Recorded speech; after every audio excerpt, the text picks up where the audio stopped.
தன்மானத்துள்ள கட்சி, ஒரு சுயமுறையுள்ள கட்சி.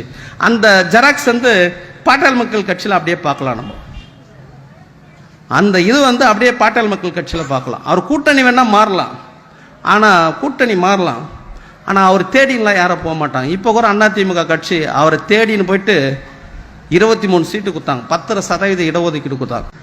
அவரை தேடின்னு போய் கொடுத்தாங்க. ஆனால் மற்றவங்கள தேடின்னு போகணும், கூட்டணிக்கு தேடின்னு அண்ணா அறிவாலயத்துக்கு போனோம், ராயப்பட்டிக்கு போனோம். ஆனால் பாட்டாளி மக்கள் கட்சி மட்டும் யாரையும் தேடின்னு போகல, அவங்கள தேடின்னு வந்தது. பாபா சாஹிப் ஒரு பிற்படுத்தப்பட்ட சமூகத்திலிருந்து ஒரு நேசிக்கிற தலைவர் யாருன்னும் போது நான் வெளிப்படையாக சொல்வேன், ராமதாஸ். பாட்டாளி மக்கள் கட்சி தலைவர் ராமதாஸ் தவிர யாரும் கிடையாது. எங்க வேணா சொல்லுவேன் நான். இன்னைக்கு அவர் வீட்டில் போய் பார்த்தீங்கன்னா கார்ல் மார்க்ஸ், தந்தை பெரியார், பாபா சாஹேப் அம்பேத்கருடைய சிலை இருக்கு. இன்னைக்கு கல்லூரி திறந்தார் அவர். அந்த கல்லூரியில் பார்த்தீங்கன்னா பாபா சாஹேப் அம்பேத்கருடைய போட்டோ இருக்கும். தமிழ்நாடு முழுக்க பாபா சாஹேப் அம்பேத்கருடைய சிலையை 100 சிலையை திறந்தார் அவர். 100 சிலையை திறந்தார்.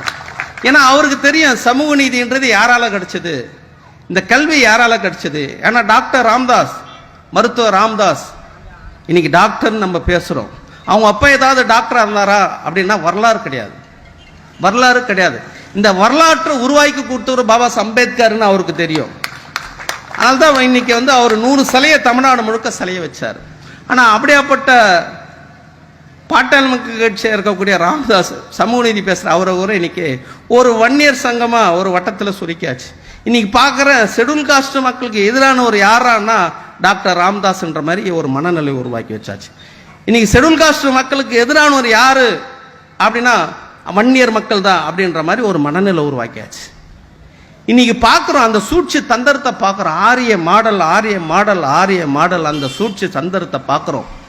இன்னைக்கு கும்மிடிப்பூண்டி தொகுதியிலேருந்து இந்த திருவள்ளூர் மாவட்டத்திலேருந்து சென்னை மாவட்டத்திலேருந்து இன்னைக்கு திருச்சி மாவட்டம் இருக்க பார்த்தீங்கன்னா திக் பாப்புலேஷன் இருக்கக்கூடிய மக்கள் யாருன்னா வன்னியர் மக்களும் ஷெட்யூல் காஸ்ட் மக்களும் தான் இருக்கிறாங்க. ஒரு சட்டமன்றத்தில் 36% மக்கள் இருக்கிறாங்க, 35% மக்கள் இருக்கிறாங்க, 38% மக்கள் இருக்கிறாங்க. ஒரு இடத்துல 38% ஒரு செய்யூர் தொகுதியில் போய் 44% ஷெட்யூல் காஸ்ட் மக்கள் இருக்கிறாங்கன்னா அங்கே ஒரு 35% வன்னியர் மக்கள் இருக்கிறாங்க. இன்னைக்கு கும்மிடிப்பூண்டியில் ஒரு 36% இருக்கிறாங்க, ஈக்குவலா 36% மக்கள் இருக்கிறாங்க. எங்க போய் பார்த்தாலும் இந்த 2 சமூகம் மெஜாரிட்டியா இருக்குது.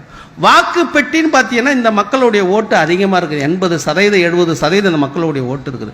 இந்த சமூக மக்கள் ஒருங்கிணைந்தால்தான் நாட்டில் அரசியல் அதிகாரத்தை கைப்பற்றுவாங்கன்றதால ஒரு சூழ்ச்சி தந்திரத்தால இன்னைக்கு இந்த மக்கள் வேறுபட்டு இன்னைக்கு வன்னியருக்கு எதிரி யாரான்னா பறையன் தான், பறையனுக்கு எதிரி யாரான்னா வன்னியர் தான் அப்படின்ற சூழ்நிலை இன்னைக்கு மனநிலையை உருவாக்கி வச்சிருக்கிறான்.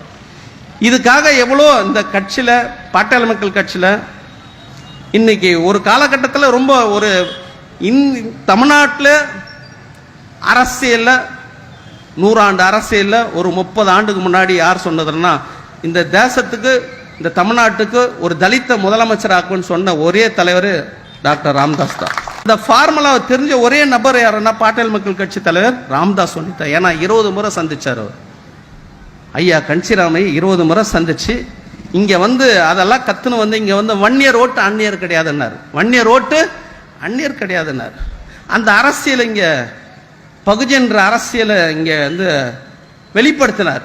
வெளிப்படுத்தினால்தான் இன்னைய வரைக்கும் பாருங்க, அரசியலில் கூட்டணி இருக்கும்போது பாருங்க, இங்கே இங்கே நம்ம பேசணும் சமரெல்லாம் பேசுறாருல்ல, பகுஜன் சமாஜ் கட்சி ஒரு தன்மானத்துள்ள கட்சி, ஒரு சுயமுறையுள்ள கட்சி.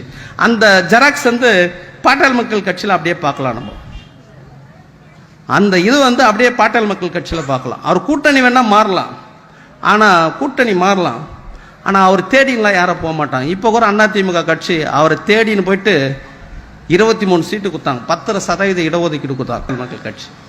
அவர் போன மாதம் கூட ட்விட் பண்ணார், நம்மளுடைய ஐயா கன்சிராமையா பற்றி ட்விட் பண்ணியிருந்தார், டாக்டர் ட்விட் பண்ணியிருந்தார். அப்படியாப்பட்ட ஒரு தன்மான சுயமரியாதையோட இருக்கிறாங்க. ஆனால் அரசியல்னும் போது இந்த மக்களை விட்டுட்டு அரசியலே பண்ண முடியாது, இந்த மக்களை விட்டு அரசியலே பண்ண முடியாது. இந்த மக்கள் தான் ஒரு ஜனநாயகவாதி யாருன்னா இந்த மக்களை இல்லாத அரசியல் எந்த கட்சியும் பண்ண முடியாது.